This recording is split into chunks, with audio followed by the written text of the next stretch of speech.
За Монголын уламжлал тэнгэр үзлийн талаар өөрийн бодол санаагаа одоо хуваалцъя гэж. Тэнгэр үзэл, тэнгэр шүтлэг, тэнгэр санаа гэж, тэнгэрийн санаа гэж одоо ямар гээч юм яриад байгаа юм бэ гэж.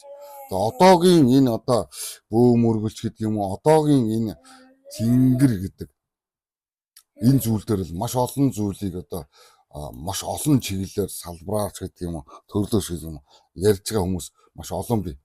Гэхдээ миний бодлоор гэж би арай одоо юу гэдэг хүн ухаан талаас нь одоо бодлоо хуваалцъя гэж одоо бодож байгаамаа. Тэнгэр үзэл ямар нэгэн одоо бөөм өргөл, ямар нэгэн одоо тийм зан үйл, одоо ямар нэгэн тийм тахилга, ямар нэгэн тийм зүйл биш ээ. Энэ үл оюун санааг асах, бодтоор орших ийм зүйл. Хүн байгаль орчлон хорвоо ертөнцийн хоорондын зохицол түүнийг ойлгох, таних энэ философи гэж би одоо ойлгож. Өөрөөр хэлэх юм бол орчлонгийн дэг журам гэж ойлгож байна. Байгалийн тэнцвэрч гэж одоо ойлгож байна тийм үү? Хүний ёс суртахууны одоо хариуцлагч гэж одоо ойлгож болно. Тэгээ өнөөдрийн одоо энэ нийгэмд хариуцлагын тухай ярихаас дурдахгүй байх юм одоо зам байх арга байхгүй. Эртний одоо монголчууд маань бол мөнх тэнгэр гэж их хэлдэг, ярьдаг юм байсан.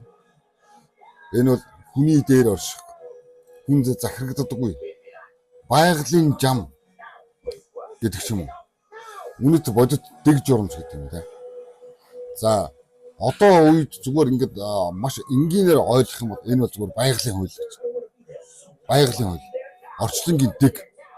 За ингээд маш энгийнээр ойлгочиход бол. Хүн байгалаас тусдаа биш гэдэг санааг энэ дээр харж болж. Хүн байгалыг эзэмшдэг биш гэж ойлгож байна. Харин энэ байгаль орчлон хорвоо ертөнцийн нэг хэсэг юм а гэж ойлгож байна. Хүн гэдэг чинь. Одоо бол өөрөөр ойлгож. Тэнгэр үзлийн хамгийн чухал одоо зүйл бол үнэнч байхын тухай амралсаа биелүүлдэг, уруухгүй байх, тэнцвэр эвдэхгүй байх, суналдаа илэгддэггүй, сунлыг дийлдэг гэдэг юм. Ийм одоо итгэл үнэмшлүүдийг илэрхийлдэг. Чингис хааны үед бол одоо юу гэдэг юм? Тэнгэрийн ивэл гэдэг ойлголт нь ид шидийн ойлголт гэхээсээ илүү ёс алдвал төр нурна гэдэг энэ одоо утга санааг илэрхийлжсэн. Өөрөөр хэлэх юм бол шудраг бус хаан, ард түмнийг мөлжөгч төр, хэд тансаглал, дотоодын уруулч гэдэг юм те. Энэ зүйл бол тэнгэрээс хагдсан гэдэг үзэгдлийг дайдаг байсан. Нэг иймэрхүү. Тэгээд одоо тэнгэр үзэл бол нүүдэлчний байгаль төвтөө эрх чөлөөт оюун санааг илэрхийлдэг. Ийм шин чанарыг хадгалдагаараа энэ одоо хүн ухааны салбар чиглэлүүд донд бол томоохон байр суурийг эзэлдэг гэж одоо би бодож. Тэгээ энэ бол өөрөөр хэлэх юм бол маш энгийн гэдэг байна.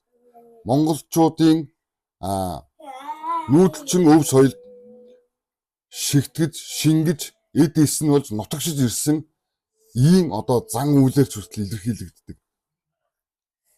Энэ бол байгальтайгаа харилцах, байгалыг хайрлах, байгалийн одоо нэг эдэс гэдгээ хүлээн зөвшөөрөх гэдэг юм. Тийм ээ? Нэг ийм одоо философи. Тэр өөрөөр бол усаар бол тийм далдын одоо ямар нэгэн хүчин зүйл бидний амьдралд нөлөөлдөг ч гэдэг юм ойлголт огтоос биш гэж. Уул усыг амьтан мэт хүндэлдэг.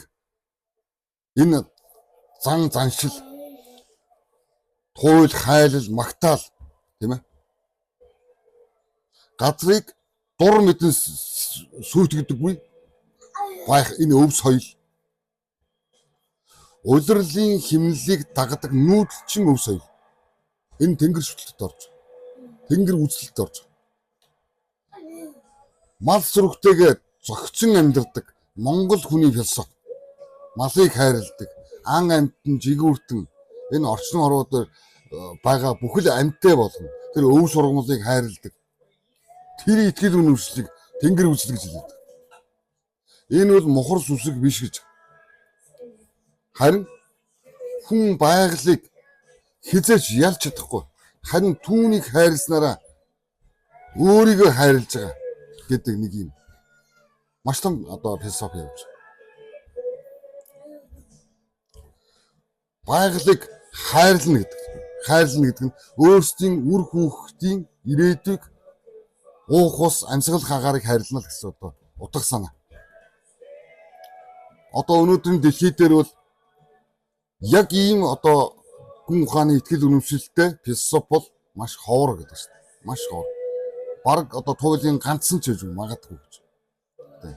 Энэ шашнаас өөр зүйл. Шашнаас өөр зүйл учраас өв соёлд нь шингэж үлдэж байгаа. Өглөө болгон ээжүүд маань цайныхаа дээжийг өргөдөг. Энэ хүндэтгэл байхгүй. Энэ бол хайр гэж. Тийм ээ. Усанд сүү тусааж болохгүй гэдэг.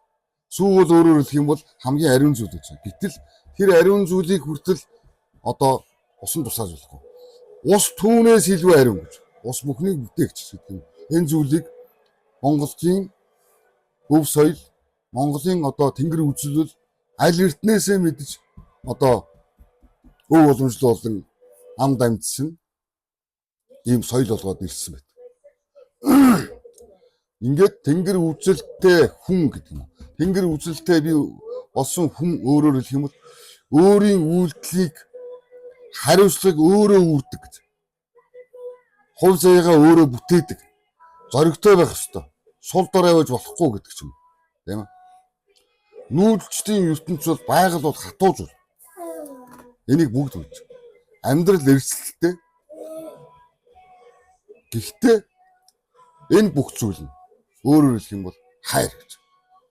Таныг бүх зүйл сургадаг.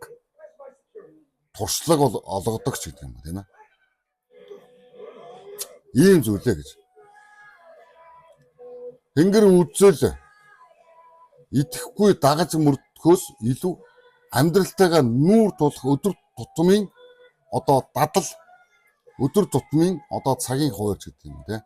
Энэ зарчим ийм болж хөтөлбөр болж монголчуудын нүүдэлчин өв соёл шингэснээр илүү том зүйл. Ямар нэгэн хог тарьдаг бүж гэдэг юм. Шашнаас ялгагддаг гэж. Маш том ялгаад. Ямар нэгэн сүм хэрэггүй. Зөвхөн уул усандаа залбирч мөргөдөг. Ямар нэгэн судар хэрэггүй. Энэ нь үлгэр, туйлс, хайлс, магтаал ингээд явдаг. Ямар нэгэн иш үзүүлэгч тэр бурхан гэж гэдэг юм уу? Ямар нэгэн тийм дагалдагч, ямар нэгэн тийм хэрэггүй гэж. Хатуу догматик тийм системгүй гэж. Ийм зүйл байхгүйгээр итгэл үнэмшилд илүү өндөр нөлөөтэйгөө суудаг. Өөрөөр хэлэх юм бол энэ зүйлийг хүмүүжлийн философи гэж хэлж болно. Монголын уламжлалт хүмүүжлийн философи. Магадгүй амьдралын философи гэдэг юм. Соёлын ухамсарч гэдэг юм. Байгалийн ёс зүй орчлонг ойлгох арга технологич гэдэг юм тийм ээ. Бөөмөргөл бол тэнгэр үзлийн нэг хэлбэр байж болох ч тэнгэр үзэл өөрөө бөөмөргөлтэй бүрэн тэнцүү биш гэж. Энэ нь бас өөрөөр ойлголт. Тэнгэр үзэлтэй хүн заавал ямар нэгэн сүнстэй холбогддог хувилдагч гэдэг юм тийм байх албагүй гэж. Гэхдээ энэ зүйлийг дагаж мөрдснөрөө өөрийгөө хайрлаж байгаа, ирээдүгөө хайрлаж байгаа, оршихуйгаа бүтээж байгаа. Өөрийн сүнсээр гэдэг юм. Өөрийн итгэл үнэмшлэр бусдыг бүхнийг хайрлаж сурж байгаа ийм итгэл үнэмшлэр гэж ойлгож болох юм аа.